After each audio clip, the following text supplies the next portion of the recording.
Hello everyone. आज के इसी विद्युत रसायन यानी इलेक्ट्रोकेमिस्ट्री मॉड्यूल में मॉड्यूल नंबर 8 में हम लोग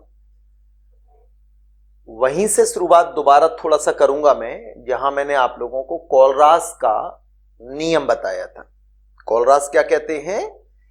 कोई भी विद्युत अपघट्य हो, उस विद्युत अपघट्य की अनंत तनुता पर, अनंत का मतलब समझते हैं आप लोग, मतलब वो स्थिति कि अब इससे ज्यादा विलयन को तनु किया भी जाए तो भी जितने भी आयन होते हैं सारे के सारे आयन अब अलग अलग हैं, सारे के सारे आयन अलग अलग हो चुके हैं, कोई भी अंतर आयनिक आकर्षण नहीं है और जितनी गतिशीलता अधिकतम हो सकती है वो गतिशीलता है, अर्थात उन आयनों की आयनिक चालकताओं के योग के बराबर होती है। ये कोलरास के नियम में हमने समझने का प्रयास किया था। उसके कुछ अनुप्रयोग भी बताए थे मैंने, एप्लीकेशन। कोलरास के नियम की सहायता से बेटा हम लोग क्या क्या कर सकते हैं, उसी बात को मैंने दोबारा फिर लिखा है कि कोलरास नियम की सहायता से हम क्या कर सकते हैं, किसी दुर्बल विद्युत अपघट्य, दुर्बल विद्युत अपघट्य यानी विद्युत अपघट्य दो प्रकार के होते हैं जैसा मैं आपको बता चुका था। दुर्बल विद्युत अपघट्य का मतलब है जिनका पूरी तरह से आयनन होता ही नहीं है, पूरी तरह से आयनन नहीं होता। और प्रबल विद्युत अपघट्य क्या होते हैं? जिनका आयनन पूरी तरह से हो जाता है पर शर्त है कि उसमें पानी की कोई कमी ना रहे, अर्थात अनंत तनुता पर पूरी तरह से किनका आयनन हो जाएगा बेटा? तो प्रबल विद्युत अपघट्य का। तो प्रबल विद्युत अपघट्य की अनंत तनुता पर मोलर चालकत्व को आप निकाल सकते हैं किससे? मोलर चालकत्व का फॉर्मूला होता है लैम्डा एम बराबर के गुणा 1000/c। याद आ रहा है कि नहीं आपको? यह फॉर्मूला होता है मोलर चालकत्व का। इसमें के यानी कप्पा, जिसका मतलब होता है चालकता, और सी का मतलब सांद्रता, जो कौन सी वाली है? मोलरता वाली। तो मैं क्या करने जा रहा हूं, इस सांद्रता पर, तो मैंने वो सी यहां लिख दिया। इसका मतलब क्या है? इस संकेत को पहचानो कि सर सी सांद्रता पर, जो सांद्रता है ना, सी सांद्रता पर मोलर चालकत्व है। Is that clear? इसकी सहायता से निकाल सकते हैं। अब मैं आपको क्या बता रहा हूं कि मानकर चलिए इस सी सांद्रता पर मैंने और तनु किया और तनु किया और तनु किया, तो एक स्थिति ऐसी आ गई कि अब इससे ज्यादा आयन विलयन के अंदर नहीं होंगे, क्योंकि जितने अवयवी आयनों से वो मिलकर बना था वो सारे के सारे अलग अलग हो गए। तो उस स्थिति के चालकत्व को अपन क्या बोलते हैं? अनंत तनुता की मोलर चालकत्व बोलते हैं, अनंत तनुता की मोलर चालकत्व बोलते हैं। समझ में आ गई बात? चलिए, तो अर्थ यहां यह है कि बेटा प्रबल विद्युत अपघट्य की तो, प्रबल विद्युत अपघट्यों की तो, प्रबल विद्युत अपघट्य यानी वे जो पूरी तरह से आयनों में टूट जाते हैं, तो इनकी तो लैम्डा एम इन्फिनाइट यानी अनंत तनुता पर, या इसको शून्य सांद्रता पर, अच्छा अनंत तनुता कहना या शून्य सांद्रता पर मोलर चालकत्व कहना एक ही बात है कि उस पर तो या उनकी तो, मतलब प्रबल विद्युत अपघट्यों की तो अनंत तनुता की मोलर चालकता को हम लोग सीधे निकाल सकते हैं। किसकी सहायता से? व्हीटस्टोन ब्रिज की सहायता से निकाल सकते हैं, राइट? उसमें अपन प्रतिरोध निकालते हैं। उस प्रतिरोध का क्या करेंगे कि सर प्रतिरोध का व्युत्क्रम कर दें तो चालकत्व कहलाएगा, राइट? और अगर वो प्रतिरोध विशिष्ट के लिए है तो विशिष्ट चालकत्व यानी चालकता में बदल जाएगा। फॉर्मूला याद होना चाहिए आप लोगों को, था ना हमारे लिए? के बराबर क्या होता था? के बराबर होता था, कप्पा बराबर होता बेटा 1/r गुणा जी स्टार। जी स्टार का मतलब L/A था कि नहीं? तो R मालूम चल जाएगा तो हम के पता कर सकते हैं, और उस के की वैल्यू को यहां लगाइए तो उस सांद्रता की मोलर चालकता निकल आएगी। अब मैं उसमें क्या करता जा रहा हूं, सी सांद्रता का मोलर चालकत्व तो निकल आया, अब मैं उसमें तनु करता जा रहा हूं, तो क्या हो रही है बेटा? मोलर चालकत्व बढ़ रहा है, बढ़ रहा है, बढ़ रहा है, बढ़ रहा है, तनु करने पर बढ़ रहा है, बढ़ रहा है। एक स्थिति कैसी आ गई? क्योंकि विद्युत अपघट्य प्रबल है, तो हम क्या समझ बैठेंगे कि ये वो स्थिति हो गई कि उस प्रबल विद्युत अपघट्य का पूरी तरह से क्या हो चुका है बेटा? आयनन हो चुका है। अब इससे ज्यादा मोलर चालकत्व का मान नहीं बढ़ेगा। बात समझ में आ गई? उस अवस्था को अपन क्या बोलते हैं? अनंत तनुता की मोलर चालकत्व कहते हैं। Is that clear? लेकिन इसका मतलब प्रबल विद्युत अपघट्यों की तो सीधे तौर पर निकाली जा सकती है बेटा, लेकिन दुर्बल विद्युत अपघट्यों की नहीं निकाल सकते। लेकिन दुर्बल विद्युत अपघट्यों की हम लोग कोलराज समीकरण की सहायता से निकाल सकते हैं, राइट। जैसे कि आपके सामने ये जो मैंने लिखा, एक सवाल भी आपकी किताब, आपके नोट्स में मैंने दिया था। सवाल ये है, सवाल क्या है कि एसिटिक अम्ल जो क्या है बेटा, कि हाँ एक दुर्बल विद्युत अपघट्य यानी दुर्बल अम्ल है और इसकी अनंत अनुता पर अपन को मोलर चालकत्व निकालना है, क्योंकि इसका बेटा पूरी तरह से आयनन नहीं होता, राइट। तो इसकी निकालना है। तो जिस भी दुर्बल विद्युत अपघट्य की निकालना है उसकी निकालने के लिए हमें उससे संबंधित, ठीक है, थोड़ा सा अगर पिछले वीडियो को अगर आपने डायरेक्ट जल्दी देखा तो मैं आपको उसको थोड़ा और क्लियर कर दूं। लैम्डा एम इन्फिनाइट किसकी बेटा, CH3COOH की, ठीक है, ये निकालना है। तो कोलराज क्या कहते हैं बेटा, कि उनके अवयवी आयन, अब इसका अवयवी आयन एक तो ये हो गया एसीटेट आयन की अनंत अनुता प्लस H धनायन की अनंत अनुता, तो समीकरण नंबर 1 हो गया। समझ में आई बात। तो अगर मुझे बेटा अप्रत्यक्ष तरीके से इन आयनों की आयनिक चालकताएं जो इस दुर्बल विद्युत अपघट्य के आयन होते हैं, अब देखो अपने आप को बताओ, एसिटिक अम्ल का अगर 1 मोल हो तो मोटे मोटे तौर पर हमारे दिमाग में क्या होगा, एसिटिक अम्ल का अगर 1 मोल हो तो 1 मोल एसीटेट आयन और 1 मोल एस धनायन मिलने चाहिए थे। वो एक अलग बात है कि वो पूरी तरह से आयनित नहीं हो पा रहे अनंत अनुता पर भी, तो हम लोग इसे अप्रत्यक्ष तरीके से निकाल रहे हैं कि अगर मुझे 1 मोल एसीटेट आयन और 1 मोल एस धनायन की अगर मिल जाएगी क्या, मोलर आयनिक चालकता, तो मैं क्या करूंगा, उनके मानों को जोड़ दूंगा, जोड़कर ये वैल्यू निकल आएगी, इसकी वैल्यू निकल आएगी, राइट। तो इसके मानों को, इनके मानों को हम कैसे पता करेंगे, तो हम ऐसे प्रबल विद्युत अपघट्य लेंगे जिसमें ये वाला आयन हो, जैसा कि आप बोर्ड पर देख पा रहे हैं।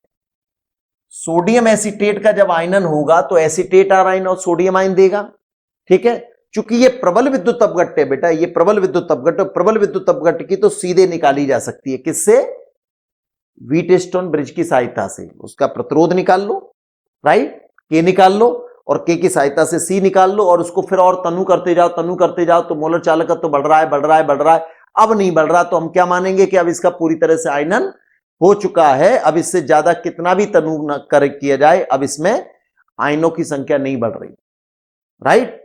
तो उसकी तो डायरेक्टली निकाल सकते हैं, हम लोग डायरेक्टली निकाल सकते हैं, लेकिन दुर्बल विद्युत अपघट्य की नहीं निकालते। तो ये समझ लीजिए कि एक्सपेरिमेंट से सोडियम एसीटेट जो कि प्रबल विद्युत अपघट्य, ये तीनों कौन है, प्रबल विद्युत अपघट्य, HCl NaCl, तो इनकी अनंत अनुता पर मोलर चालकत्व, अनंत अनुता पर मोलर चालकत्व, अनंत अनुता पर मोलर चालकत्व के ये मान दिए गए हैं, समझ रहे हैं आप, दिए गए।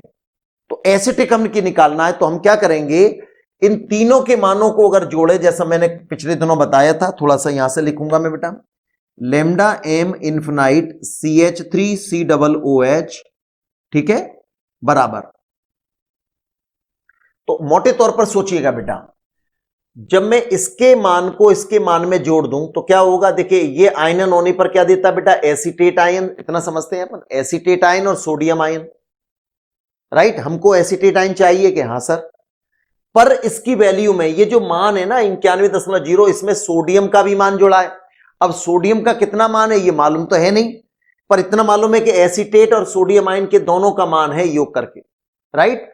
इसी तरह से HCl, तो HCl का मतलब इस योगदान 425.4 में H धनायन और Cl नेगेटिव आयन दोनों हैं। इसी प्रकार से प्रबल विद्युत अपघट्य NaCl, जिसमें इन दोनों आयनों की आयनिक चालकताओं का योग है। तो जब मैं इसके मान को इसके मान से अगर जोड़ दूं इसको जोड़ दूं, राइट, मतलब लैम्डा एम इन्फिनाइट CH3COONA, ठीक है, प्लस लैम्डा एम इन्फिनाइट क्या, HCl, right, plus lambda M infinite क्या, NaCl, सॉरी माइनस, घटा देंगे, तीसरे वाले को घटा देंगे, माइनस।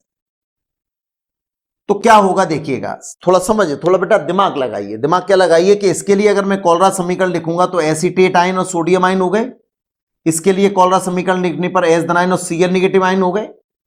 तो देखिए एसीटेट आयन और H धनायन ये योग लगाए तो इसको जब जोड़ेंगे तो CH3COOH बन जाएगा, लेकिन साथ में और क्या मिल रहा है, Na धनायन भी मिल रहा है और Cl नेगेटिव मिल रहा है। ये माइनस लगाने से ये क्रॉस हो जाएंगे, Na धनायन से Na धनायन और Cl से Cl, ऐसा मैंने पिछली वीडियो में बताया था। अब आज की वीडियो में अपन ये बता रहे हैं कि न्यूमेरिकल करने हैं अपन को। तो न्यूमेरिकल में इनकी वैल्यू हमें दी गई है, किनकी, प्रबल विद्युत अपघट्यों की। तो जिस भी दुर्बल विद्युत अपघट्ट की लेनी है तो उसके आयन प्रबल विद्युत अपघट्टों में मिलते हैं।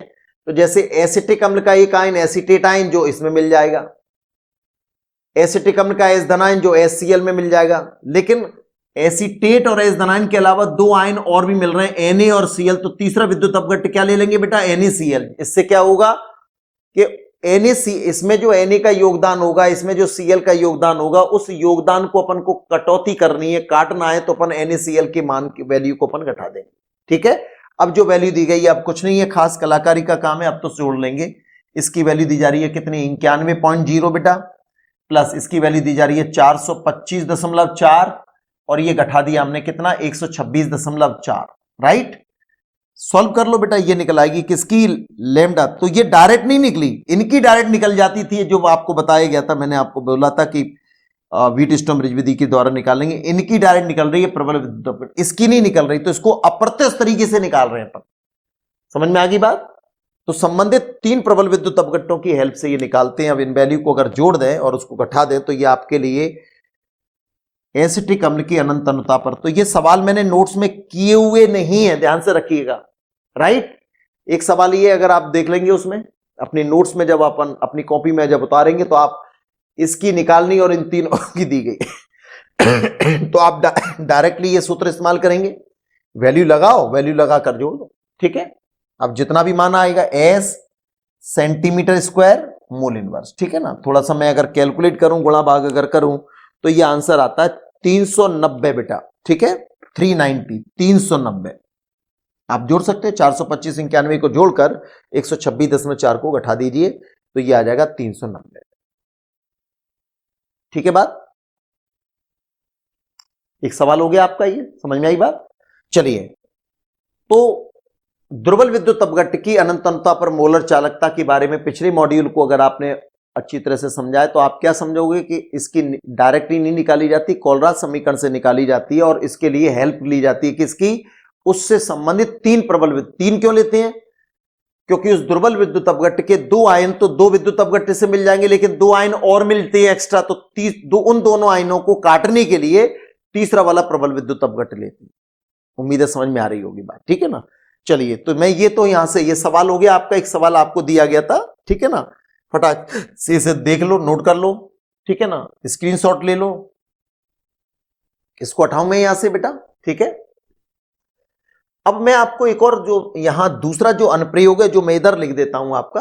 ठीक है ना, दूसरा अनुप्रयोग, और दूसरा अनुप्रयोग ये है कि ये जो दुर्बल विद्युत अपघट्ट है, इस दुर्बल विद्युत अपघट्ट की आयनन की मात्रा पता करने में, क्या पता करने में, आयनन। आयनन का मतलब है, नाम तो दुर्बल विद्युत अपघट्ट है, कि वो कितना आयनित हुआ, कितना आयनित हुआ ये पता करने में। अब कितना आयनित हुआ कैसे निकाला जाएगा, तो उसके लिए सूत्र क्या तैयार करेंगे, किसके लिए, दुर्बल विद्युत अपघट्ट के लिए। क्योंकि आप ये जानते हैं कि प्रबल विद्युत अपघट्ट तो जितना लिया जाता है अनंत अनुता पर, वो तो पूरी तरह से आयनित हो जाता है, तो उसके लिए तो अल्फा का मान 1 होगा। अल्फा क्या चीज है, आयनन की मात्रा। ठीक है, तो दूसरी हेडिंग में मैंने लिखा है यहां पर, दूसरी चीज जो अपन इसके माध्यम से निकालेंगे, इस किसी भी दुर्बल विद्युत अपघट्ट के वीक इलेक्ट्रोलाइट, जिसको अपन कहते हैं दुर्बल विद्युत अपघट्ट के, जिसका पूरी तरह से आयनन नहीं होता, तो अगर मैं 1 मोल लेकर, 1 मोल मैंने डाला होगा तो आयनन तो होगा नहीं, तो इसका मतलब आयनन की मात्रा हमेशा 1 से कम होगी। राइट, दुर्बल विद्युत अपघट्ट की आयनन की मात्रा ज्ञात करने में, आयनन की मात्रा ज्ञात करने में बेटा। ठीक है, ज्ञात करने में, ये क्या है, कोलरास नियम का। तो आयनन की मात्रा, आयनन की मात्रा। ठीक है, अब आप सोचिएगा, थोड़ा सा सूत्र में समझाने का प्रयास कर रहा हूं। हमने क्या किया, उस दुर्बल विद्युत अपघट्ट का विलयन बनाया, और विलयन बनाने के बाद उसी चालकता सेल में भरकर व्हीटस्टोन ब्रिज की सहायता से वो निकालने का प्रयास किया गया, आर वगैरह। समझ में आ गई बात। फिर हमने उसको और तनु किया, थोड़ा मान और बढ़ा, थोड़ा और तनु किया और मान बढ़ा, पर इससे ज्यादा नहीं बढ़ रहा। इससे ज्यादा नहीं बढ़ रहा का अर्थ ये बिल्कुल नहीं है कि ये, इससे ज्यादा का अर्थ ये बिल्कुल नहीं है कि पूरी तरह से आयनित हो गया, क्योंकि हमने जो पदार्थ लिया था वो था तो दुर्बल विद्युत अपघट्ट, क्योंकि ये तो कभी भी आयनित होते ही नहीं है, इवन अनंत अनुता पर भी पूरी तरह से। यानी उसको अगर अपन ने किसी नदी जिसमें पानी की कोई कमी, उसमें भी डाल दिया, ड्रम में डाल दिया, बहुत बड़ी टंकी में डाल दिया, तब भी उनका पूरी तरह से आयनन नहीं हुआ। तो एक बात तो क्लियर, जितना लिया गया था उसका पूरी तरह से आयनन नहीं हुआ, पूरी तरह से आयन प्राप्त नहीं हुए। तो अगर मैं 1 मोल ले रहा हूं तो इसका मतलब क्या निकलेगा, दुर्बल विद्युत अपघट्ट के लिए अल्फा का जो मान होगा वो हमेशा 1 से कम होगा, राइट। तो जो आपने सी सांद्रता पर आपने जो उस दुर्बल विद्युत अपघट्ट का विलयन बनाकर चालकता सेल में भरा, व्हीटस्टोन ब्रिज की एक भुजा से जोड़ा, और फिर आपने उस विलयन को फिर निकाला, फिर उसको और तनु किया, फिर वही काम किया, और तनु किया, और फिर काम किया, लेकिन होते होते एक स्थिति कैसी आई कि अब इससे ज्यादा मान नहीं बढ़ रहा मोलर चालकत्व का, तो हम कहने लगते हैं कि अब इससे ज्यादा मोलर। तो उस वक्त की सांद्रता, सी सांद्रता पर मोलर चालकता कितनी है? तो आयनन की मात्रा अल्फा बराबर फॉर्मूला होगा। अब बताइए मुझे, सी सांद्रता की मोलर चालकता और अनंत अणुता की मोलर चालकता, क्या ये दोनों बराबर होंगी? तो आपका जवाब होगा नहीं। किसका मान हमेशा ज्यादा होगा? क्योंकि ये तो अनंत अणुता की वो मोलर चालकता होती है जो अंतिम स्थिति होती है, अब इससे ज्यादा आयनन प्राप्त होंगे नहीं क्योंकि पूरी तरह से टूट चुके हैं। तो हमेशा याद रखिए कि इसका मान हमेशा इससे ज्यादा होगा। बात समझ में आ रही है? अल्फा का मान हमेशा 1 से कम होगा और अनंत अणुता की मोलर चालकता का मान किसी भी सी सांद्रता की मोलर चालकता से ज्यादा होगा, या इसका मान कह देते कम होगा। अब बताइए मुझे कि अल्फा अगर मुझे निकालना है, इसका मान ज्यादा है, तो मैं क्या करूंगा कि सर अब आप फॉर्मूला बनाने में ये कह दोगे लैम्डा एम सी बटे लैम्डा एम इन्फिनाइट, बोलोगे कि नहीं? बताइए। अगर मैं एसिटिक अम्ल की निकाल रहा हूं तो यहां लिख दूंगा एसिटिक अम्ल की सी सांद्रता पर मोलर चालकता बटे एसिटिक अम्ल की अनंत, क्योंकि ये मान कम होगा, ये ज्यादा होगा, तो कम में जब इसका भाग लगाएंगे तब जाकर अल्फा का मान क्या प्राप्त होगा? हमको 1 प्राप्त होगा। तो ये फॉर्मूला याद रखना है आपको आयनन की मात्रा को। सी सांद्रता की मोलर चालकता कैसे निकाली जाती है ये जानते हैं अपन, कि सी सांद्रता की मोलर चालकता बराबर कप्पा के गुणा 1000 बटे सी। और ये कैसे निकाली जाती है कि सर ये कोलरास समीकरण से निकाली जाती है। कोलरास ने क्या बताया? योगदान कोलरास नियम से या कोलरास समीकरण से किसी भी दुर्बल विद्युत अपघट्ट के लिए इसका मान निकाला जाता है। लैम्डा एम इन्फिनाइट बराबर होगा लैम्डा धनायन अनंत प्लस लैम्डा ऋणायन अनंत। बात समझे?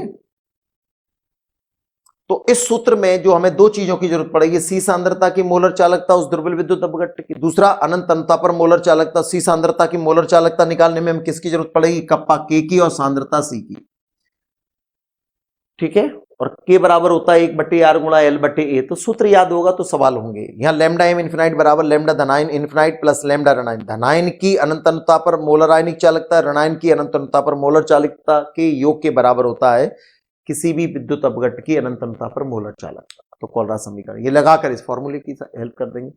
अच्छा, तीसरा क्या है? तीसरा है किसी भी दुर्बल विद्युत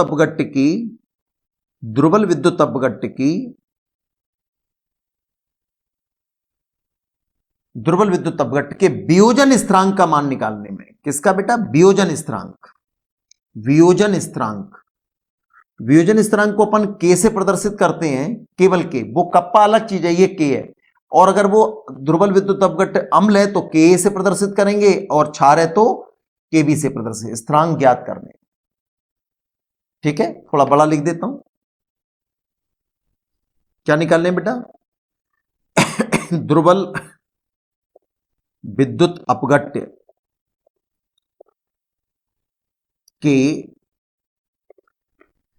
वियोजन स्थिरांक, ठीक है। वियोजन स्थिरांक, यहां पर ने वियोजन की मात्रा निकाली। वियोजन या आयनन की मात्रा एक ही बात है, ये निकाली थी। यहां निकालेंगे वियोजन स्थिरांक, जिसको अपन अगर वो दुर्बल विद्युत अपघट्ट अम्ल है तो दुर्बल अम्ल का वियोजन स्थिरांक हो गया के से, और ये के बी से प्रदर्शित करेंगे। चूंकि मैंने आपको डायरेक्टली सूत्र लिखकर दिया और वो फॉर्मूला क्या है कि सर के बराबर, अब के क्यों कह रहा हूं मैं आपको? अम्ल होगा तो के लिख दो, बी है तो बी लिख दो, राइट। के बराबर सी अल्फा स्क्वायर बटे 1 माइनस अल्फा। तो वहां मैंने ये 11वीं क्लास में भी हम लोगों ने पढ़ा था। मैं आपको अलग से दोबारा इसको निकालने का प्रयास करता हूं, जो नोट्स में नहीं दिया गया आप मेरे साथ उसे निकालिएगा बेटा। चलिए, तो मैंने ये यहां से हटाया बेटा, ठीक है। दुर्बल विद्युत अपघट्टों के लिए हमेशा आयनन की मात्रा वियोजन की मात्रा 1 से कम होगी, यानी 1 का मतलब जितना लिया जा रहा है उससे हमेशा कम होगी, राइट। चलिए अब ये समझने के लिए कि सर ये सूत्र कहां से आया, तो थोड़ा सा एक मान के चलो, हमने एक दुर्बल विद्युत अपघट्ट लिया CH3COOH, ठीक है ना। ये जब आयनित होता है तो आयनित होकर देगा बेटा क्या, CH3COO नेगेटिव प्लस H धनायन। ठीक है, ये तो समझ में आती है बात, 11वीं क्लास में पढ़ा था, मैं आपको इस फॉर्मूले को ड्राइव करवा रहा हूं जो आपको नोट करना है। तो प्रारंभ में शुरुआत में हमने क्या किया, इसका एक मोल लिया, कितना, एक मोल। तो प्रारंभ में मोल ये लिख दिया मैंने, प्रारंभ में मोल, तो इसका एक मोल लिया गया, तो ये 0,0 हो गया। अब एसिटिक अम्ल जब एक मोल लिया गया, अब हमने इसको जल में डाला, जल में डालने जाने पर ये आयनों में टूट रहा है, कुछ समय के बाद टूटना टोटल बंद हो गया। क्या स्थापित हो गई, साम्यावस्था। साम्यावस्था पर मोल देखेंगे हम लोग, साम्यावस्था पर मोल। और अगर मैं ये कहता हूं कि इसके एक मोल में से अल्फा मोल वियोजित हो गए, तो इसका मतलब साम्यावस्था पर मोल कितने बचेंगे, तो आपको 1 माइनस अल्फा कहोगे कि नहीं। साम्यावस्था पर मोल, साम्यावस्था पर मोल कितने बचेंगे बेटा, एक में से अल्फा वियोजित अगर हो जाए, अल्फा अगर वियोजन हो गया है साम्य पर, तो 1 माइनस अल्फा। अच्छा अब आप सोचिएगा, मैं जो कह रहा हूं उसको देखिएगा, इसके अल्फा टूटने के बाद अल्फा ये प्राप्त होंगे, अल्फा ये प्राप्त होंगे। बात आ रही समझ में, 1 माइनस अल्फा, अल्फा अल्फा। ठीक है, अब आपको ये अगर मैं बताऊं कि सांद्रता की बात की जाए, सांद्रता की, ठीक है ना, तो सांद्रता ये थोड़ा सा मैंने इधर कर दिया ताकि ये बात इसके लिए होगी, साम्य पर सांद्रता।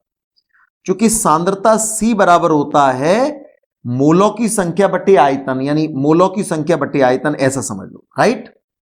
तो ये तो मोल है, अब मैं आयतन की बात करूं तो ये सांद्रता बन जाएगी। तो मैं अगर इसकी सांद्रता की बात कर रहा हूं तो मैं लिखूंगा 1 माइनस अल्फा बटे V, राइट। ये लिखूंगा मैं अल्फा बटे V, ये लिखूंगा अल्फा बटे V। ठीक है, अब अगर मैं साम्यावस्था पर वियोजन स्थिरांक निकालूं तो फॉर्मूला क्या होता है वियोजन स्थिरांक का बेटा, K बराबर एक बड़े ब्रैकेट में आपको क्या लिखना है, CH3COO नेगेटिव। ठीक है, दूसरे बड़े ब्रैकेट में क्या लिखना है, H धनायन, और नीचे लिखना है अपन को क्या, नीचे क्या लिखना है बेटा हम लोगों को, अवियोजित एसिटिक अम्ल। ठीक है, CH3COOH। अगर मैं इसकी बात करूं तो इसको मैं एक और तरीके से लिख सकता हूं बेटा यहां। ठीक है, यहां मैं लिख सकता हूं C1 माइनस अल्फा। क्यों लिख सकता हूं, क्योंकि 1/V को हम लोग C कहते हैं, तो 1/V क्या हो जाएगा हमारा, C हो जाएगा। तो C1 माइनस अल्फा, ये हो जाएगा C अल्फा, ये हो जाएगा C अल्फा। ये क्या चीज है बेटा, कि सर ये साम्यावस्था पर इन पदार्थों की सांद्रताएं हैं। मतलब उस विलयन में टूटे हुए एसीटेट आयन भी होंगे, टूटा हुआ H धनायन भी होगा, टूटा मतलब H धनायन के रूप में भी आयन होगा, और कुछ अवियोजित, अवियोजित का मतलब जो आयनों में नहीं टूट पाए, अणु के रूप में भी मौजूद होंगे। तो उस अवस्था में अगर मैं ये फॉर्मूला लगाऊं जो हम लोगों ने पढ़ा था कि उत्पादों की सांद्रता को ऊपर और इनको नीचे लिखा जाता है, तो एसीटेट आयन कितना हो गया बेटा, C alpha into C alpha, ये लिखा है, बटे एसिटिक अम्ल की हो जाएगी C1 माइनस अल्फा। अब आप देखिए C से C कट गया तो क्या बचा, C अल्फा स्क्वायर बटे 1 माइनस अल्फा। दिखाई दे रहा है बेटा, जरा देखिएगा, K बराबर हो जाएगा आपका C अल्फा स्क्वायर बटे 1 माइनस अल्फा। तो वो मैंने आपको डायरेक्टली, आपको कैसे निकला ये आपको अपनी नॉलेज के लिए होना चाहिए, जो नोट कर लेना, पर फॉर्मूला ये हो गया। तो ये 3 मैंने आपको लिख दिए, राइट। अब मैं संबंधित आपको सवाल दोबारा भी मैंने रिपीट करा दी। अब मैं संबंधित सवाल की बात करूंगा बेटा। सवाल के लिए फॉर्मूले माइंड में रखिएगा। एक सवाल मैंने ऑलरेडी, जो मैंने आपको नोट्स में जो पहुंचाया है, वो सवाल ये था जिसको कैसे निकालना है। तो आपका डायरेक्ट फॉर्मूला क्या लगेगा, कोलरास का समीकरण। हमें इसकी निकालना है तो इन दोनों की अनंत अनंतता की मोलर चालकता के मानों को जोड़कर NaCl के मान को घटाना है। तो वहां आप लोग अपनी कॉपी में ऐसा मेंशन कर लेंगे, ठीक है। इसके अलावा और भी कुछ सवाल मैंने आप लोगों को दिए हैं, अगर मैं उनको नोट करवाऊं तो वो सवाल क्या क्या है, ठीक है। चलिए, तो वो सवाल है आपके पास, ठीक है। आपका सवाल एक दिया गया है 0.025, सवाल सुनिएगा बेटा, 0.025 मोल प्रति लीटर, ठीक है ना। मोल प्रति लीटर मतलब ये सांद्रता दे रहा है किसी की, मोल प्रति लीटर मेथेनॉइक अम्ल। मेथेनॉइक अम्ल यानी फॉर्मिक अम्ल को कहते हैं बेटा मेथेनॉइक अम्ल। मेथेनॉइक अम्ल जिसको अपन कहते हैं फॉर्मिक अम्ल यानी HCOOH, ठीक है बेटा। मेथेनॉइक अम्ल की चालकता की चालकता 46.1, ठीक है। तो समझो बेटा 0.025 मोल प्रति लीटर, ये क्या दिया बेटा हमें, सांद्रता, ठीक है ना। विद्युत अपघट्ट कौन है, मेथेनॉइक अम्ल, जिसको आईपीसी में मेथेनॉइक अम्ल कहते हैं, फॉर्मिक अम्ल का नाम होता है। फॉर्मिक अम्ल यानी HCOH, फॉर्मिक अम्ल समझ, फॉर्म एक कार्बन का कार्बोक्सिलिक अम्ल, ये भी दुर्बल अम्ल है बेटा। और फॉर्मिक अम्ल को अगर मैं ये कहूं कि फॉर्मिक अम्ल का जैसे एसिटिक अम्ल का आयनन होता है, वैसे फॉर्मिक अम्ल का आयनन होने पर देता है H- प्लस HCOO नेगेटिव, ठीक है ना। आगे पीछे लिखना है तो फॉर्मेट आयन इधर लिख दो, HCOO negative format plus H-, ठीक है।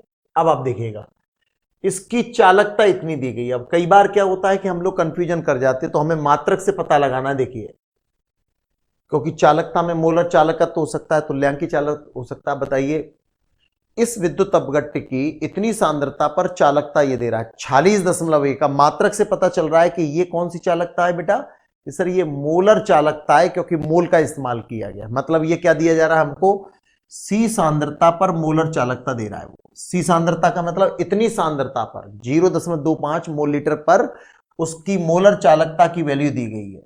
यहां लिख तो चालकता रहा है, लेकिन मात्रक से हमने अंदाजा लगाया कि कौन सी वाली चालकता है। ये तो पता चला कि S centimetre square mole inverse तो मोलर चालकता होती, तो ये दिया गया, राइट।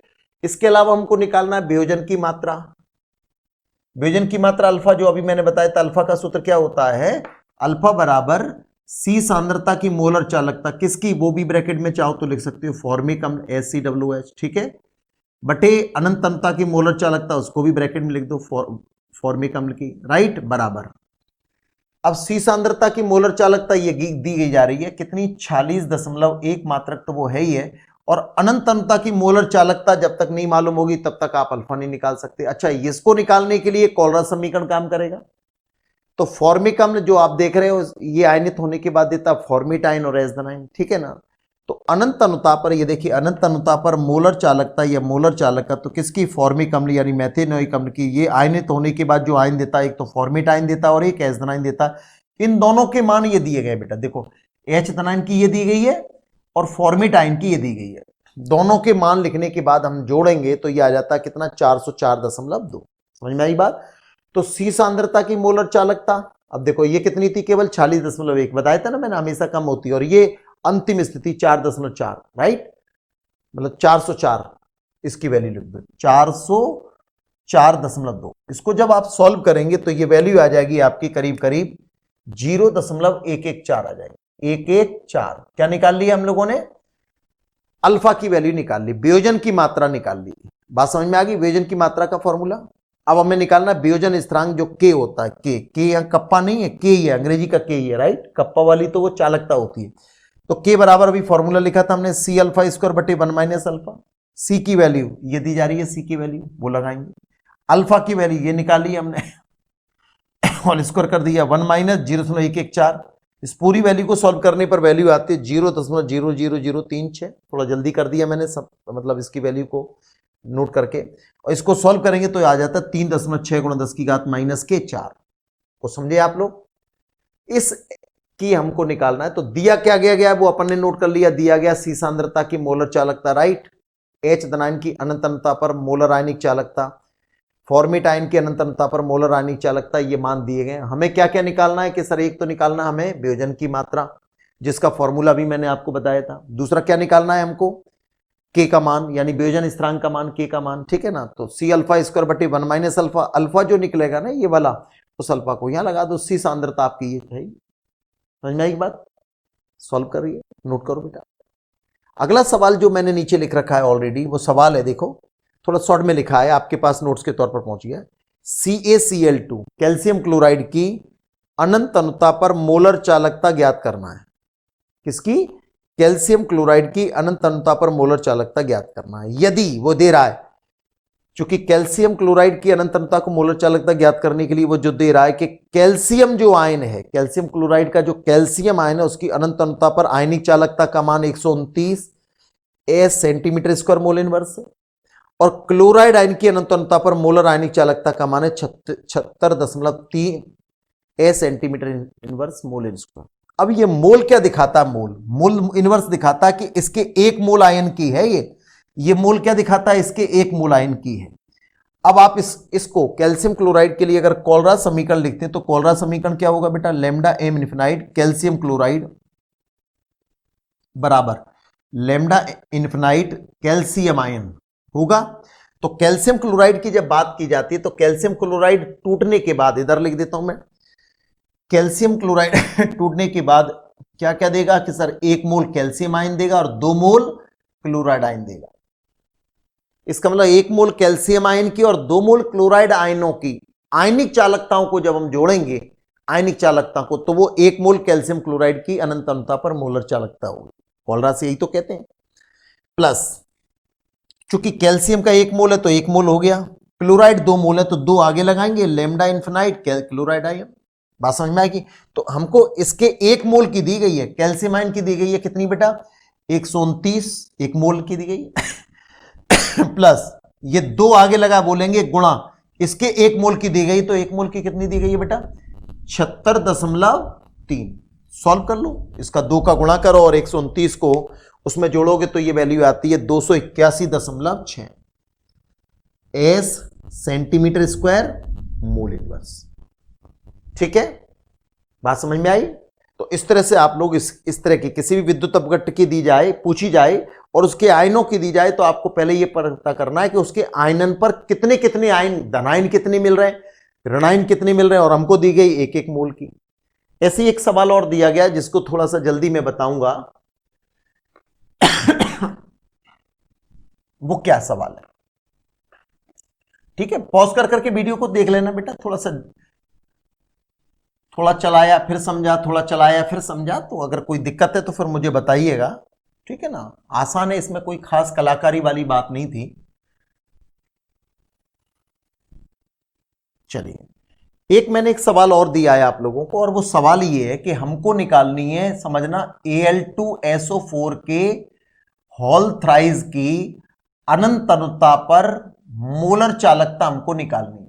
सवाल ये दे रहा है, और सवाल में आपको दिया गया है कि इसको निकालने के लिए आपको दिया जा रहा है अनंत अनुता पर एल्यूमिनियम आयन की एक्स वैल्यू दी जा रही है और पीछे मात्रक लगा है S centimetre square mole inverse. समझ में आ रही बात। और इसके दूसरा जो आयन है सल्फेट आयन, उसकी दी जा रही है वाई और पीछे मात्रक लगा S centimetre square mole inverse. बात बैठी कुछ दिमाग में।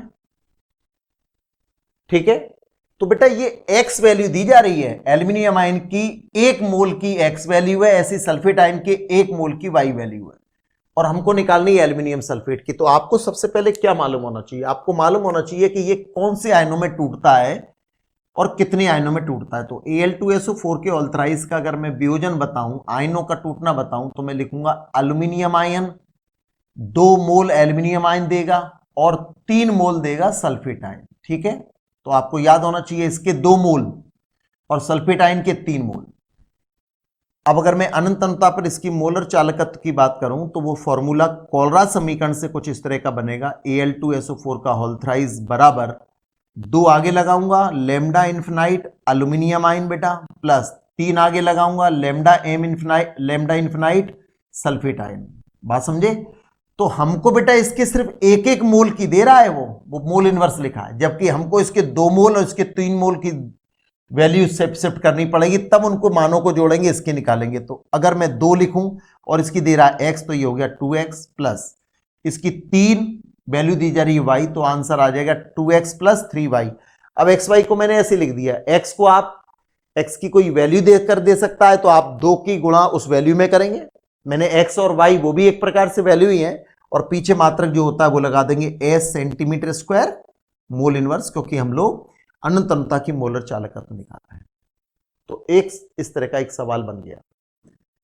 अब जो मैं बताने जा रहा हूं वो ये कि सेल कितने प्रकार के होते हैं। तो सेल मोटे मोटे तौर पर उपयोगिता के आधार पर 2 प्रकार के होते हैं। एक कहलाते प्राथमिक सेल। प्राथमिक सेल वो होते हैं जिनको एक बार यूज करो और फेंक दो, यूज एंड थ्रो सेल। हमने 10 रुपए का सेल लेकर आए, घड़ी में डाला, टॉर्च में डाला और वो उपयोग हो गया, फिर उसे फेंक दो, क्योंकि उसके अंदर कोई ऐसा सिस्टम नहीं डाला गया है, क्योंकि सस्ता सेल है जिसको हम बार बार उपयोग में लाने के बाद उसको चार्ज करके फिर उपयोग में ले आए, ऐसा उसके अंदर नहीं था। क्या मतलब है सर इस बात का, कि इनको एक ही बार उपयोग में करेंगे। और जिस वक्त उपयोग में ले रहे होते हैं उस समय क्या हो रहा होता है, अभिकारक से उत्पाद में बदल रहे होते हैं। अभिकारक उत्पाद में विपरीत क्रिया नहीं होती, मतलब उत्पाद किस में नहीं बदलते, अभिकारक में नहीं बदलते। उदाहरण इनके कौन कौन से बेटा, इनको अपन अनुत्क्रमणी सेल भी कहते हैं हम लोग, दोबारा चार्ज नहीं कर सकते हम लोग, ठीक है, प्राथमिक सेल कहते हैं, यूज एंड थ्रो वाले सेल कहते हैं, जैसे कि शुष्क सेल और mercury cell, right. Mercury cell वो होते हैं जो बहुत छोटे वाले गोल वाले लगते हैं कानों की मशीन में या फिर और कहीं, उनको कहते हैं मरकरी सेल। शुष्क सेल बड़ा वाला, ठीक है ना, चाहे चौड़ा वाला हो चाहे लंबा वाला हो, शुष्क सेल कहलाएगा वो। ड्राई सेल, क्योंकि उसके अंदर सूखा मटेरियल भरा है। कभी आपने इस्तेमाल किया कि नहीं उसको काटने के बाद, आपने बेटा तब इस्तेमाल किया होगा जब आप उसका उपयोग कर चुके होंगे, और जब उपयोग कर चुके होते तब आप उसे काटेंगे। बचपन में हम भी काटते थे, तो जब काटेंगे तो लुगदी निकलेगी, लुगदी। लेकिन जब आप उसे बाजार से नया लेकर आए फिर काटे तो आप देखोगे पाउडर फॉर्म में मिलेगा। इसका मतलब इसमें हर चीज सूखी भरी हुई है, इसलिए शुष्क सेल नाम दिया गया। लेकलांसी सेल भी कहते हैं। और दूसरे सेल कहलाते बेटा उत्क्रमणी सेल या द्वितीयक सेल। इनमें क्या होता है, इनको बार बार उपयोग कर सकते हैं। जैसे अभिकारक से उत्पाद में बदल रही है तो रासायनिक ऊर्जा का विद्युत ऊर्जा परिवर्तन हो रहा है, विद्युत ऊर्जा का हम लोग उपयोग कर रहे हैं, अब क्रिया नहीं हो रही तो हम उसे दोबारा चार्ज कर लें, तो चार्ज करने पर क्या होता है, उत्पाद अभिकारक में बदल जाते हैं। तो उत्पाद अभिकारक में बदल रहे हैं तो चार्ज हो गया, फिर दोबारा उपयोग कर लो। यानी कई बार उपयोग कर सकते हैं, बार बार उपयोग कर सकते हैं, क्रिया को विपरीत करा सकते हैं चार्ज करने पर, तो उत्पाद अभिकारक में बदलने लगते हैं। तो इसको कहते हैं अपन द्वितीयक सेल या उत्क्रमणी सेल।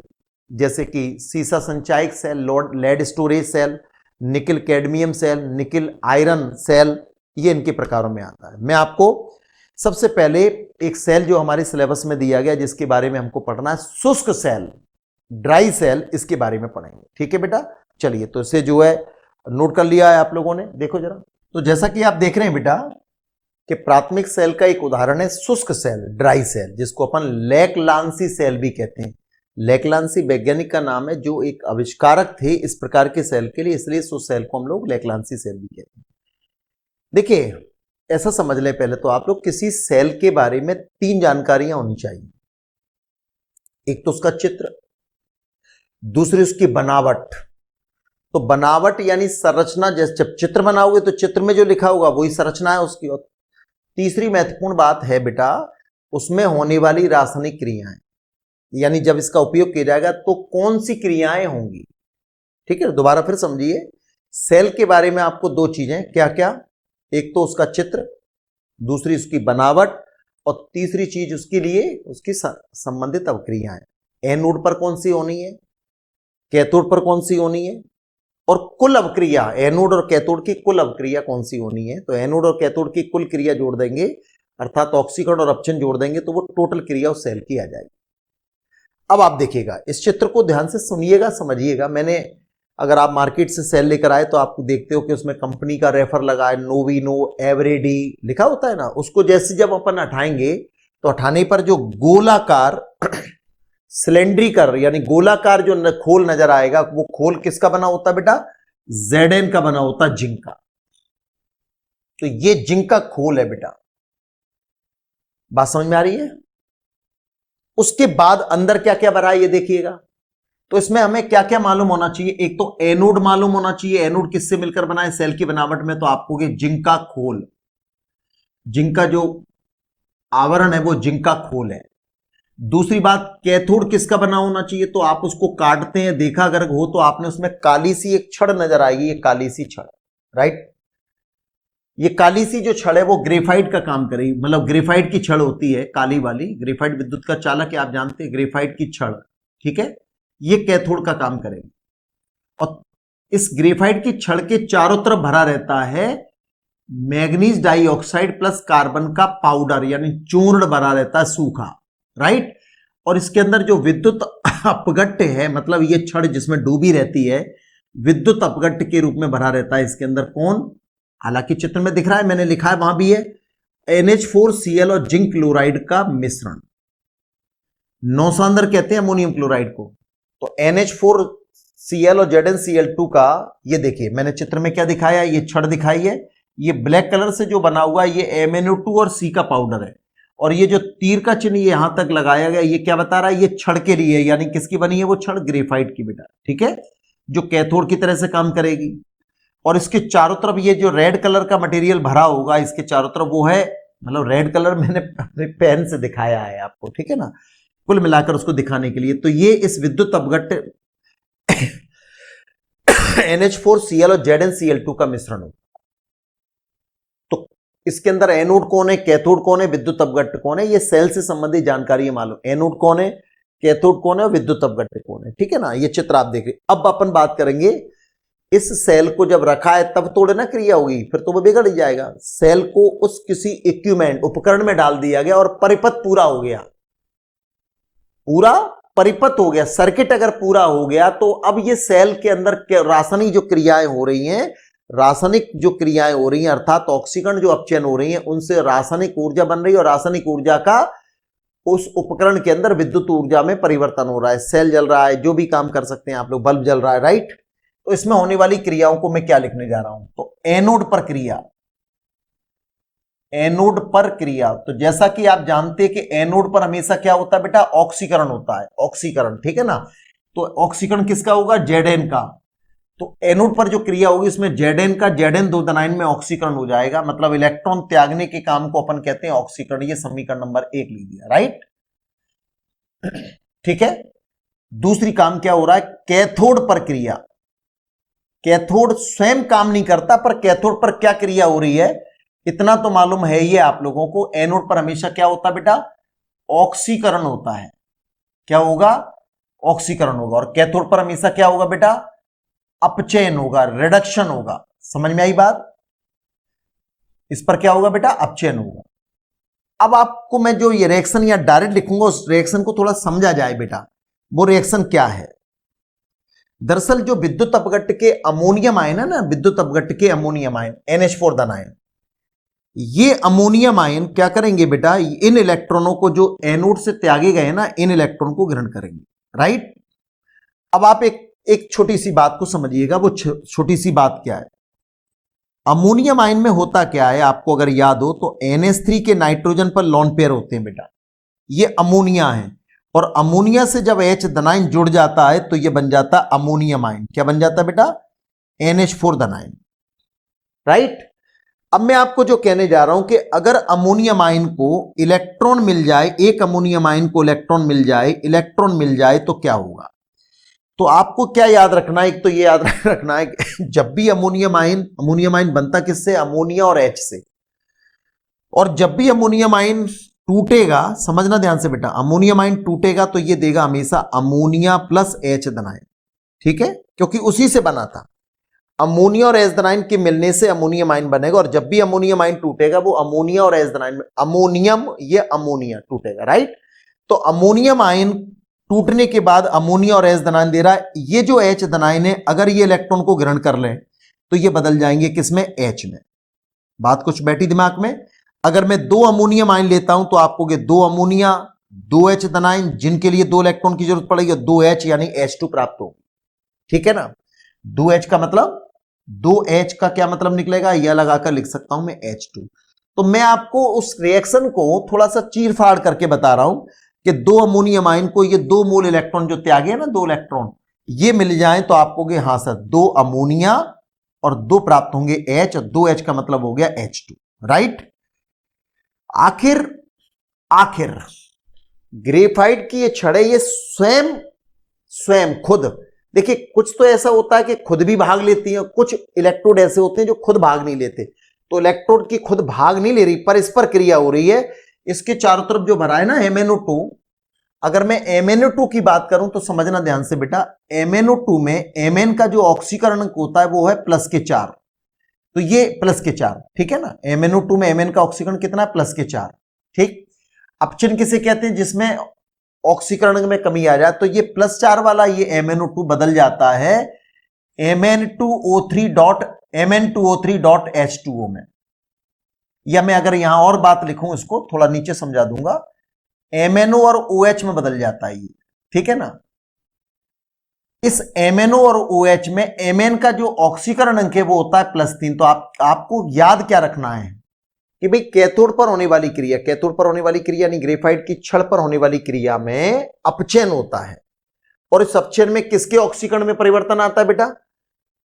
MnO2 में Mn पर, Mn का जो ऑक्सीकरण है बोलो +4 है, +4 से किस में बदलता है वो? +3 में, +4 से +3 में बदलता है, +4 से +3 में बदलता है। बात समझ में आ रही है? इसका मतलब +4 वाला ये Mn +3 बदल रहा है, इसको कहेंगे अपचयन हो रहा है। तो होगा कैसे वो आपको मैं यहां समझा रहा हूं, राइट? तो ये MnO2 जो था हमारा, मैग्नीज डाइऑक्साइड कहते हैं अपन इसको, ये क्या करेगा? इन दो H के साथ संयोग कर लेगा, H2 के साथ, और ये बनाता क्या है? ये देखिएगा, ये बनाता है MnO।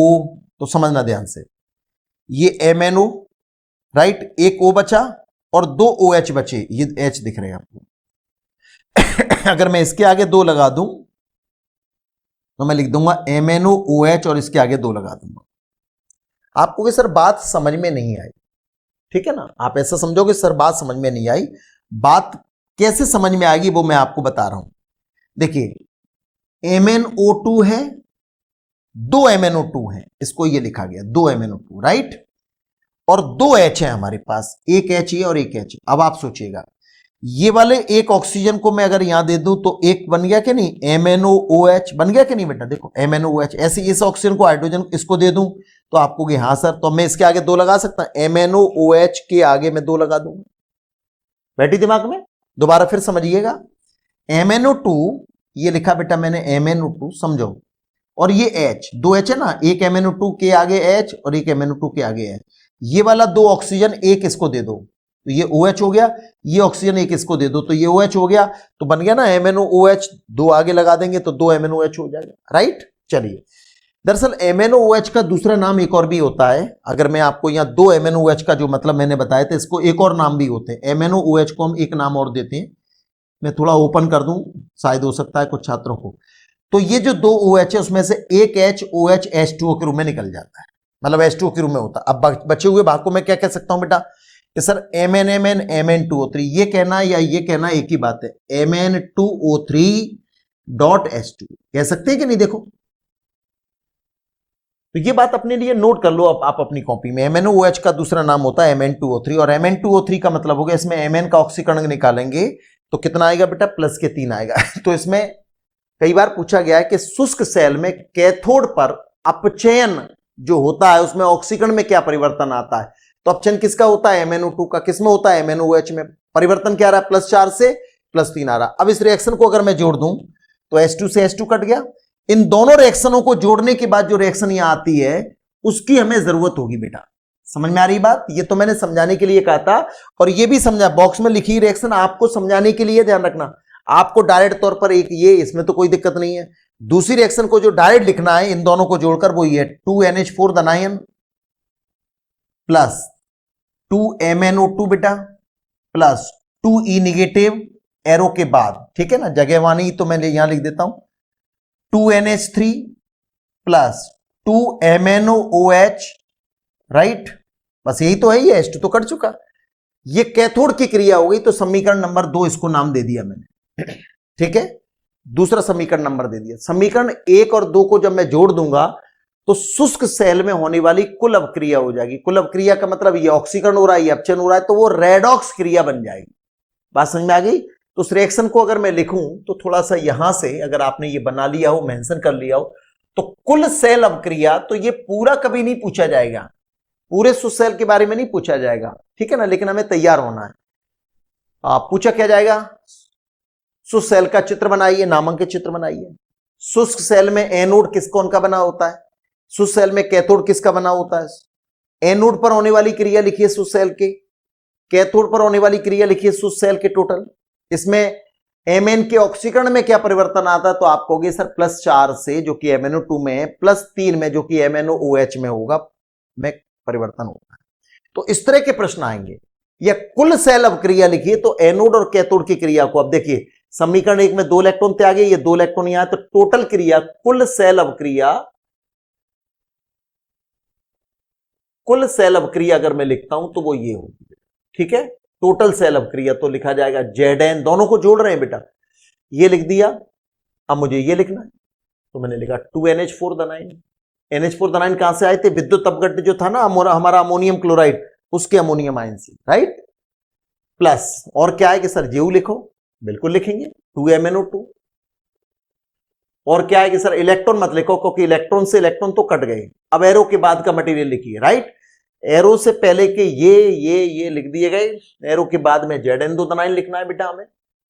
प्लस क्या लिखना है कि सर 2NH3 लिखिए, और क्या लिखना है कि सर 2MnOOH लिखिए। MnOOH का मतलब मैंने क्या बताया, 2MnOOH का ये सर Mn2O3.H2 लिख सकते हैं। समझ में आई बात? तो शुष्क सेल के बारे में इतनी जानकारी। एक तो चित्र बनाना है आपको। अच्छा, चित्र में जो दिख रहा है ना, बस उसी को भाषा में लिख देंगे कि एनोड जिंक का बना है, कैथोड ग्रेफाइट की छड़ बनी है जिसके चारों तरफ MnO2+ का पाउडर भरा हुआ है। NH4Cl और ZnCl2 का मिश्रण विद्युत अपघट्ट का काम करता है। संबंधित अपक्रिया, एनोड पर क्रिया, जिंक का ऑक्सीकरण होना, Zn का Zn2 समीकरण नंबर 1। कैथोड पर अपचयन होना, अपचयन किसका होना है? MnO2 का। किससे? +4 से +3 वाले में बदलना है, राइट। ये जो रिएक्शन मैंने लिखी है आपको समझाने के लिए लिखी है कि ये जो अमोनियम आयन है, जब भी ये अमोनियम आयन टूटेंगे, टूट कर क्या देंगे बेटा? अमोनिया और H-, क्योंकि अमोनिया और H- से अमोनियम आयन बनते हैं।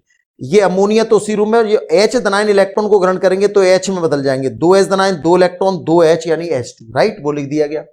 MnO2 को H2 मिल जाए, MnO2 को H2 मिल जाए तो वो MnOH में बदल जाता है, और MnOH का दूसरा नाम होता है Mn2O3.H2। तो टोटल क्रिया इन दोनों को जोड़ देंगे, टोटल क्रिया हो गई, और एनोड और कैथोड की कुल इनकी क्रिया जोड़ देंगे तो आपके इस सेल में होने वाली टोटल सेल अपक्रिया हो। ठीक है बेटा। तो ये शुष्क सेल के बारे में पूरी जानकारी इतनी होती है। बाकी अपन आगे के वीडियो में, अगले वीडियो में हम लोग डिस्कशन करेंगे किसके बारे में? मरकरी सेल के बारे में, और इसके अलावा सीसा संचायक सेल में जो द्वितीयक सेल है, जो हमारे सिलेबस का हिस्सा है। ओके स्टूडेंट्स, फिर भी प्रॉब्लम रह जाती है? नो प्रॉब्लम, मिलेंगे अपन। Okay, thank you very much.